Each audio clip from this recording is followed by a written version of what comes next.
가룟 유다를 예수님보다 더 좋아한 사람들이 있다고 합니다. 젊은이들의 치기로 잠깐 좋아한 게 아니라 마을 사람들 모두가 그랬다고 합니다. 그가 아주 멋지게 배신을 했기 때문이라고 합니다. Peace Child, 화해의 아이 또는 평화의 아이라고 번역된 책에 나오는 이야기입니다. 돈 리차드슨 선교사님은 캐나다에서 태어나서 1962년부터 15년 동안 유기니 섬의 사위 부족을 대상으로 말씀을 전하셨다고 합니다. 사위 부족은 파푸아뉴기니 섬의 왼쪽 인도네시아에 귀속된 지역에 살고 있습니다. 사위 부족은 배신을 매우 가치 있는 행동으로 여겼다고 합니다. 선교사님이 예수님에 대하여 말씀을 전했더니 이 사람들은 가룟 유다의 매력에 푹 빠졌다고 합니다. 사위 부족 사람들이 생각하는 가장 이상적인 배신의 주인공이 가룟 유다였던 것입니다. 이런 이상한 가치관을 가진 사람들에게 복음을 전하는 것이 가능해 보이지 않았습니다. 하나님의 변하지 않는 사랑이 이 사람들에게는 좋은 선물이라고 생각되지 않을 것 같습니다. 그래도 선교사님은 포기하지 않았고 하나님께서 선교사님에게 길을 열어주셨습니다. 사창가 문을 두드리는 남자는 사실 하나님을 찾고 있다. 길버트 키스 체스터턴이 한 말이라고 합니다. 역설의 대가라는 별명을 가진 영국의 작가입니다. 사창가를 드나드는 사람들의 뻔한 속셈을 합리화하는 말장난이 아닙니다. 무엇을 찾아야 할지 알지 못하는 사람들이 사창가의 문을 두드리며 하나님이 대답해 주길 바라고 있다고 생각했던 것 같습니다. 그렇다고 해도 사창가 문을 두드리는 사람을 전도하는 것이 쉬울 것 같지는 않습니다. 그에게 정말로 필요한 것은 하나님의 사랑이라는 것, 그것을 오해 없이 전달하는 데에는 깊은 고민이 필요할 것 같습니다. 이번 시리즈는 리처드 마우 교수님의 왜곡된 진리라는 책을 요약해서 나누고자 합니다. 이 책은 희망과 두려움을 다룹니다. 우리가 마주하는 여러 가지 가치관 속에 사람들의 희망과 두려움이 어떤 모습으로 자리 잡고 있는지 이야기하고 있습니다. 사위 부족에 대한 이야기로 돌아가 보겠습니다. 그들에게는 건강한 사내 아이를 적대적인 부족에게 넘기는 관습이 있었습니다. 그렇게 다른 부족에게 넘겨진 아이들을 평화의 아이라고 불렀다고 합니다. 그들이 살아있는 동안 각 부족은 서로를 공격하지 않습니다. 그렇지만 아이들은 병에 걸리거나 다치게 되면 쉽게 죽을 수 있습니다. 평화의 아이가 가져다 준 평화는 불안할 수밖에 없습니다. 우리를 공격할 것 같은 부족이 우리에게 아이를 보냈습니다.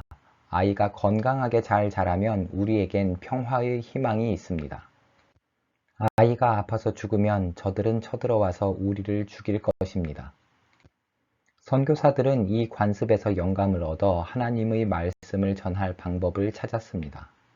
이사야서의 말씀을 보겠습니다. 이는 한 아기가 우리에게 낳고 한 아들을 우리에게 주신 바 되었는데 그 이름은 평강의 왕이라 할 것임이라. 그 정사와 평강의 더함이 무궁하며.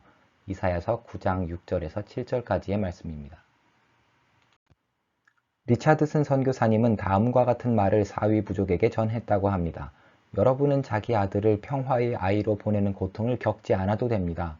하나님께서 이미 그분의 아들을 평화의 아이로 이 세상에 내어주셨기 때문입니다.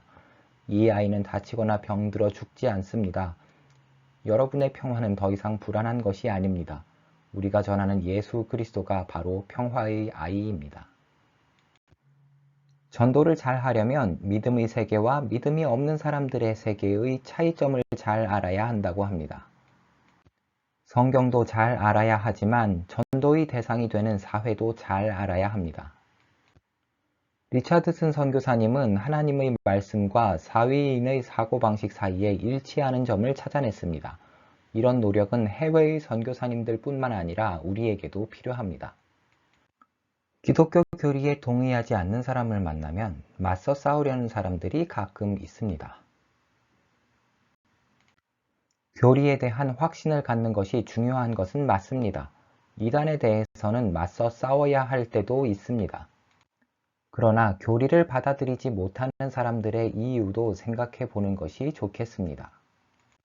사위 부족에게 가룟 유다보다 예수님이 위대하다는 말을 계속 반복하는 것도 방법일 수 있습니다.